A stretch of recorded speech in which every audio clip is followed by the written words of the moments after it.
Hello everyone, welcome back to my another video. আৰু আজি ভিডিওটো ইন্টাৰেষ্টিং হ'ব গৈ আছে যেহেতুকে যোৰহাটবাসীৰ কাৰণে এটা ভাল দিন আৰু দ্বিতীয়খন যোৰহাটৰ অভাৰব্ৰিজ মুকলি হ'ল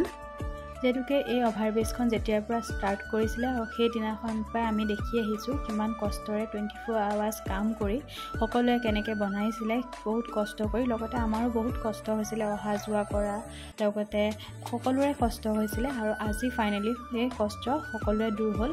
আজি সঁচাকৈ ক'বলৈ গ'লে এটা বহুত ধুনীয়া দিন আৰু ইমান ধুনীয়াকৈ অভাৰব্ৰিজখন বনালে লগতে ইমান ধুনীয়া ধুনীয়া পেইণ্ট কৰি থৈছে আৰু সঁচাকৈ বহুত ধুনীয়া লাগিছে আৰু লগতে আমাৰো বহুত ধুনীয়া সুবিধা হ'ব লগতে অহা যোৱা কৰা আৰু মেডিকেলৰ বিশেষকৈ মানুহখিনি বহুত সুবিধা হ'ব অহা যোৱা কৰিবলৈ আৰু লগতে আমিও ফটো উঠিলোঁ ভিডিঅ' বনালোঁ আৰু সকলো বহুত মানুহ আহিছে সকলোৱে ভিডিঅ' বনাইছে ফটো উঠিছে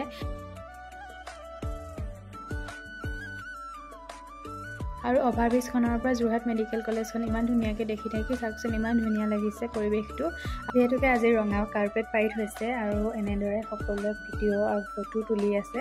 আৰু গাড়ীবোৰো অহা যোৱা কৰি আছে যিহেতুকে আজি অপেনিং কৰি দিলে আৰু ডাঙৰ গাড়ী যাব দিয়া নাই অকল বাইকহে যাব দিছে আৰু লগতে আমাৰ হোষ্টেলটো এইটো চাওকচোন অকণমান দেখাই দিছোঁ আৰু এইফালে আমি অকণমান আগবাঢ়ি খোজকাঢ়ি চালোঁ কেনেকুৱা ধুনীয়াকৈ বনাইছে আৰু ভাল লাগিলে আপোনালোকেও আহি চাব